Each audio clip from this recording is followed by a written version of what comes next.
it's not like the line, it's not something we do, but it's something that we notice. So when there's this non-interference with what's arising in our experience, sights, sounds, thoughts, sensations, feelings, non-interference with that, we can kind of sense into this quietude or stillness that's the background within which all the noise is happening, the internal and the external noise. And it's really it's that simple. It doesn't need to be made any more complicated than that. The challenging part, I think, at least in my experience, is that we're kind of enthralled or addicted to the drama of our lives, to the thoughts, all the experiences that we're having. We're enthralled with it, and we're kind of addicted to our thoughts. It's very difficult to see a thought and just kind of go, it's a thought arising, I can just let it be. Don't have to do anything with it.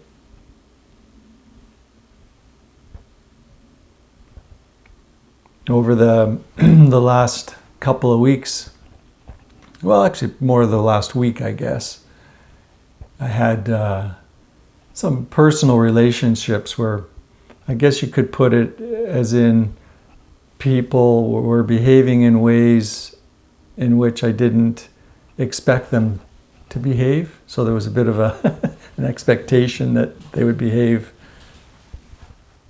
compassionately and wisely, and it wasn't happening. In fact, it was quite the opposite of those two.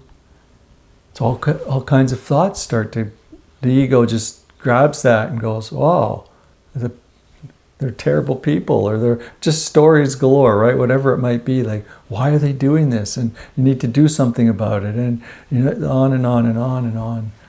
And it's so easy to get carried away by all those stories that we can really whip ourselves into a kind of an emotional turmoil, whatever that might be, sadness, that this has happened, resentment, if it happens to us in particular, or a loved one.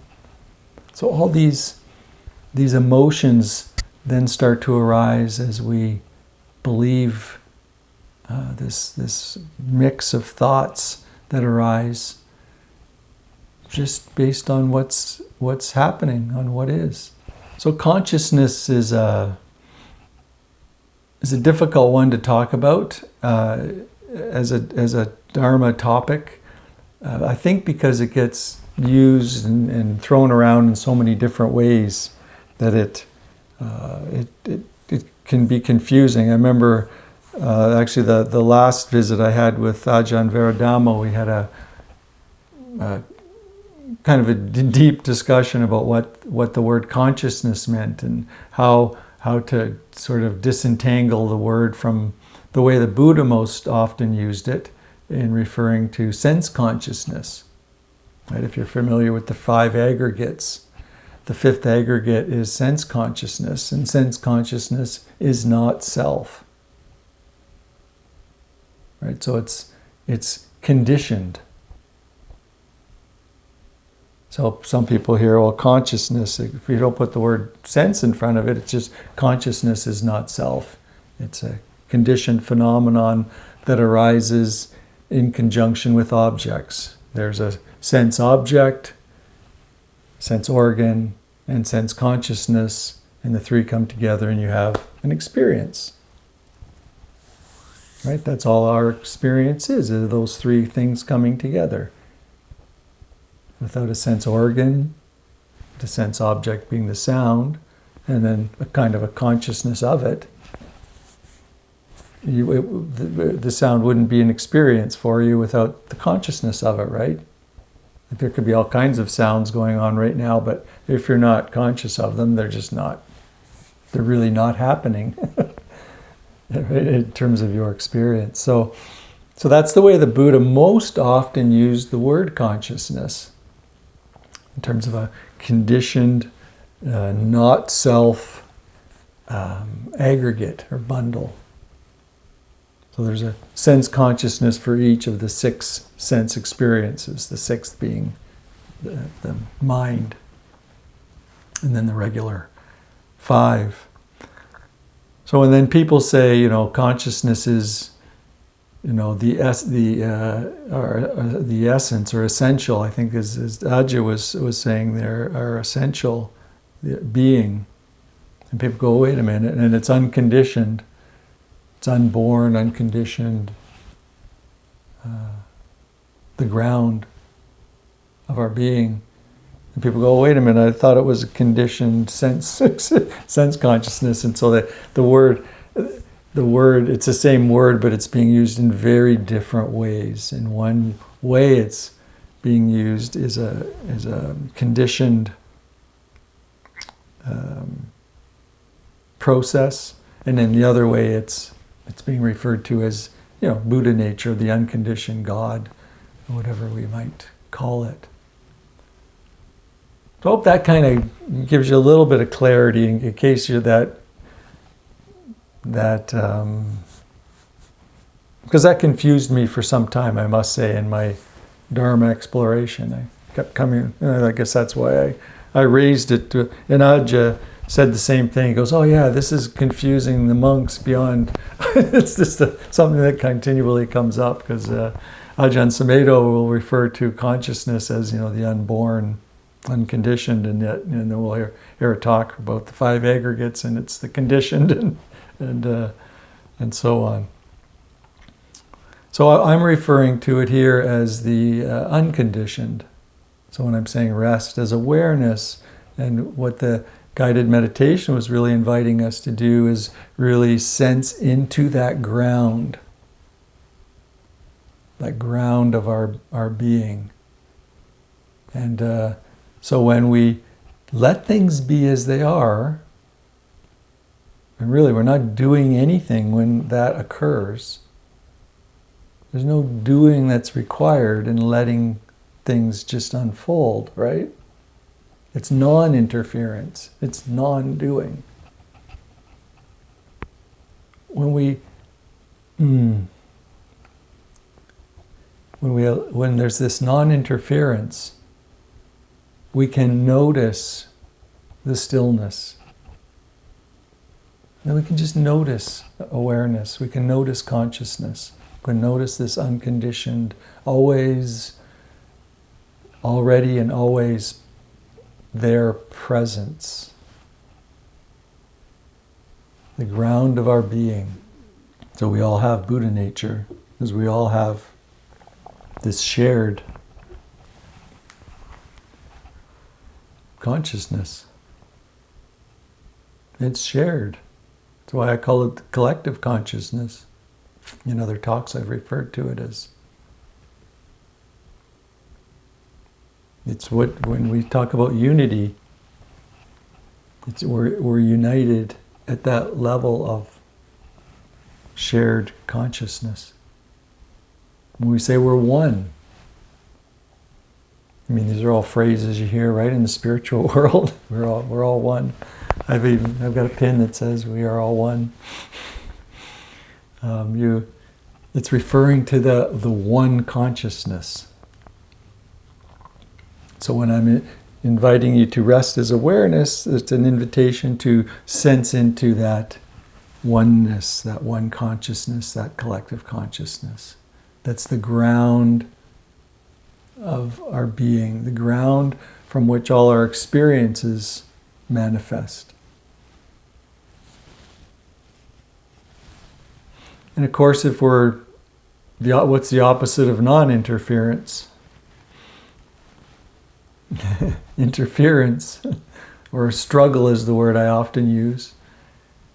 if we're interfering with what's unfolding and we're struggling with what's unfolding, then we don't notice the ground because we're so bound to what's unfolding. We're trapped in it, right? We're bound to it. One of the definitions I've heard of nirvana is unbinding. And it's referring to being unbound from this struggle and interference with what's unfolding in our lives, with experience, just with that moment to moment unfolding. It's when when nirvana arises, it's when there's this non-interference and there's an unbinding. The struggle with what is extinguished.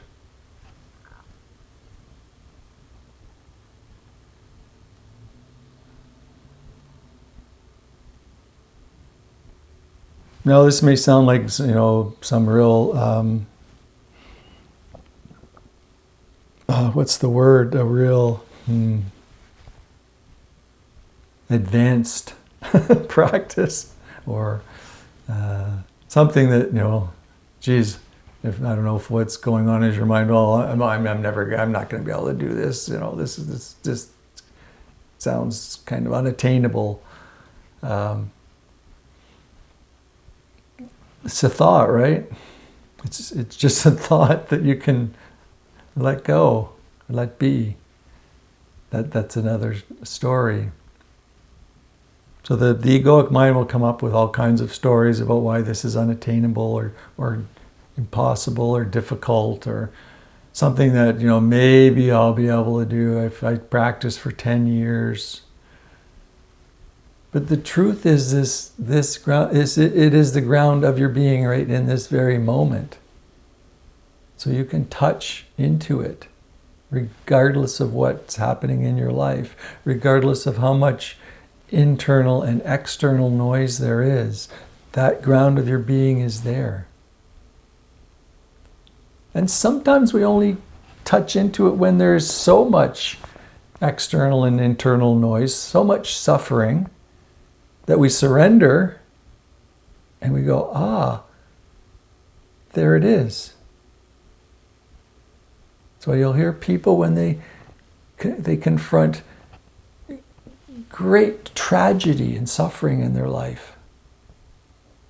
You stand back and you go, wow, that's the worst thing that can ever happen to somebody.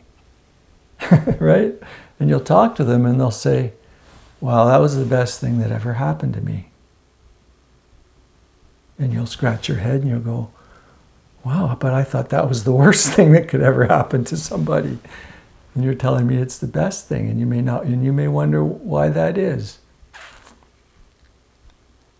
And what it is it's because in those moments they touched into something much deeper within themselves. They touched into another dimension of themselves. It's not really even another dimension, it's their very ground. They touched into that as they surrendered. Because there was nothing they could do in that tragedy or deep, deep suffering. They surrendered. Non-interference, non-struggle arose. And in that non-interference, non-struggle, the ground of being was noticed. And I'm not saying we all have to go out and have great tragedy and extreme suffering in order for this to for it to be noticed. There are some you can notice it in beautiful moments of awe, as I've spoken about in the past, even a sunset or the birth of a baby, or these kind of awe-inspiring moments. Being in nature, for me was a path of continued awe and continued touching into this ground of being. And so one way to meditate, to practice, is really a practice of non-struggle, non-interference, non-doing, non-seeking. It's a lot of relinquishing. We might be even relinquishing what we think we need to do in order to have spiritual growth. Often what we think we need to do in order to encourage spiritual growth are actually things that are getting in the way, because it's so much interference.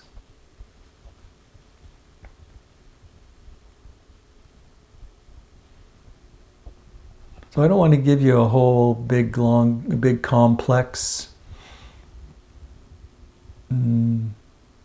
set of techniques or complex ideas about what awareness and consciousness is, because that's just going to get the mind going, thinking, oh, here's a technique, am I doing it right? Or here's an idea about what consciousness is, do I have this right? Because as I've said in the past, the egoic mind loves complexity. The more complex you make something, the more interested the ego is, right? Because it can really kind of sink its teeth into it and seek to understand. So I don't want to give you anything that you need to seek to understand. There's nothing to understand. There's nothing that you need to know. There's nothing I can tell you that will help you understand. Because you don't need to understand. You don't need to have a better explanation of what consciousness is. You just notice it. And you've all noticed it, right? You've all noticed it. It's those moments you get very close in those moments when the mind kind of just stops.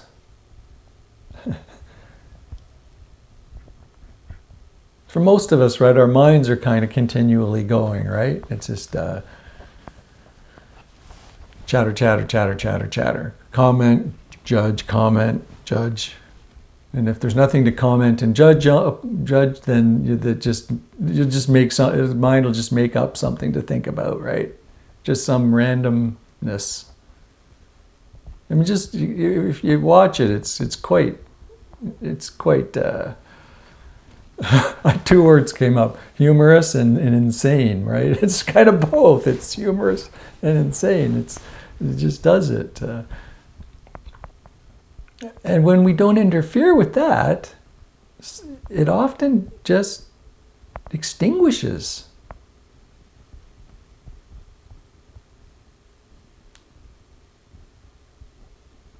I mean, one method or technique that I've offered you in the past is to be the witness, right? To step back from that activity of the mind and the emotions that it produces, and just step back and kind of just watch the show, right? As a kind of third-party observer almost, or a witness. It's an effective practice. It's a stepping stone practice, meaning it gets you closer to awareness. But it's still it's still an activity of the ego. The egoic mind is stepping back and witnessing. So it's one step removed from the insanity, humorous thing, the egoic activity, because you're You're kind of just watching it. But now it really is kind of still an activity, you could say, of ego. Because you're still doing something. But I'm not saying abandon that. If that's a practice that you're engaged with right now and you find it really helpful and useful in kind of disidentifying with the all the internal and external movement and noise. So you're disidentifying with the essence of the ego, that egoic energy. And it's kind of just stepping out and identifying with that which can witness, observe the noise of the ego. So if you find that helpful, then by all means continue to practice that way. As I said, it's a stepping stone, and it's one step closer to resting as awareness. But if you've been doing that practice for a while, I invite you to let go of that as well. Because that's really a duality still, right? There's still a witness and that which is witnessed. So we're still operating in a duality. I invite you to even don't let go to the extent of complete non-interference. So there's not even the identification with a witnessing self. There's complete non-struggle and non-interference. And then see if you can notice what's underneath all the noise. What's the ground from which all that's arising?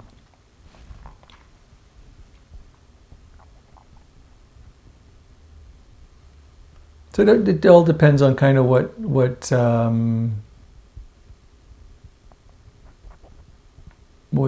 you feel is appropriate for you right now in your journey.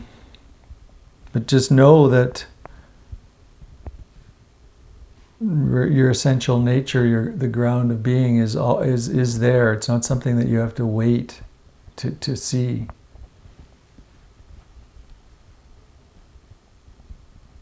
So if you've been, practicing the witness for quite a while, then I would say, let's, surrender the witness.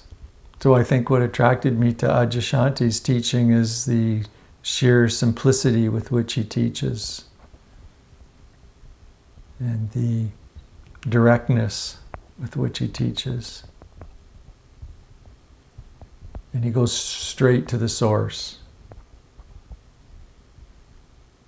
Don't think I've ever heard him sort of give a technique like, practice being the witness or things like that. You go to a retreat with him, and day one you're you're surrendering and noticing the source. There's no kind of preliminaries. There's no stepping stones with him. It's kind of you're all in. And as he says himself, his path, and I think my path is very similar in that, and I could say the same, is that it's been a path of failure. Took a lot of attempts at different techniques, and then failure before it kind of went, okay, it's not this, and you kind of just you surrender technique in a sense, and you just come to the very simple notion of non-interference, non-struggle, and then just noticing that quietude, noticing that stillness that's right there.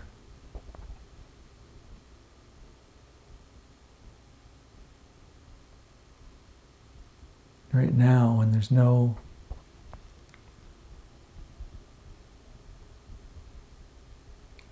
nothing else.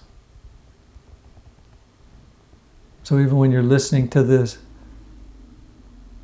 noise of my voice,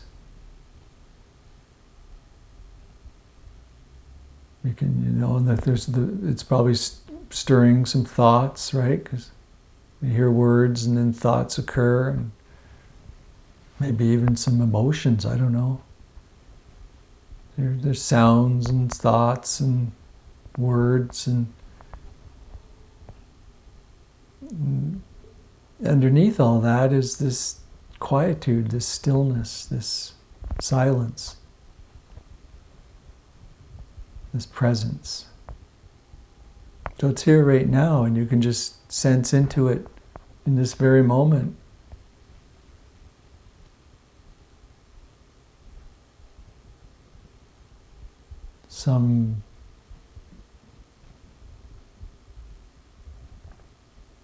So some may sense into the space between the words and think, there. So that's a little closer. It's a little less noise there. I can sense into the source, that stillness in between the words. And it doesn't mean it's silent. I have tinnitus, so even when there's silence, there's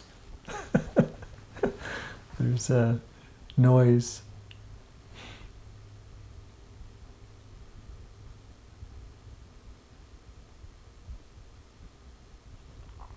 So it's even when there's those things occurring, that stillness is there and can be sensed into.